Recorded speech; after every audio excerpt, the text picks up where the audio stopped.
Kjo që, pra që të vënë para për një përgjegjësie për të kuptuar nëse do të vazhdosh familjen apo do të vazhdosh karrierën, të bën të pendohesh që ke zgjedhur këtë lloj zanati? Ja, fare, absolutisht, ja.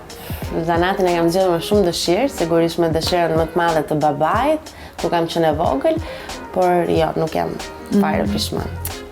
Absolutisht. Ju jeni 3 motra dhe një vlla. Si ka qenë? Prandaj duhet një familje e madhe, se është lumturi shumë e madhe kur ke familjar që në të mirë dhe në të keq ke të parët familjarët e tu.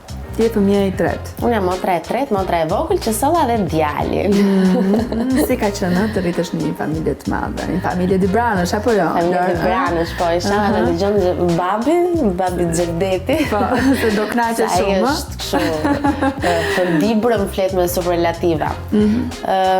Shumë bukur, mendoj që shumë bukur tretohesh nga motra, nga vllai që është më i vogël.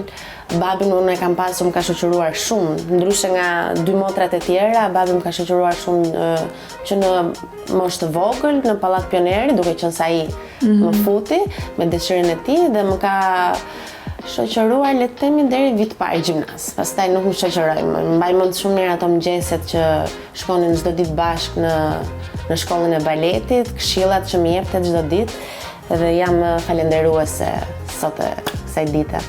Dhe ti nuk e ke nënën prej vitesh, Lor.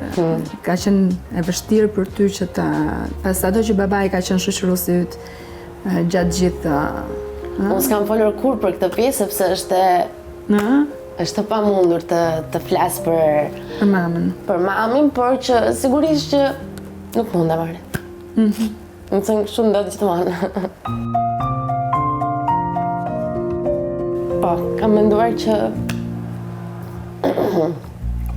dua ta merr për vete të gjithë ndjesinë.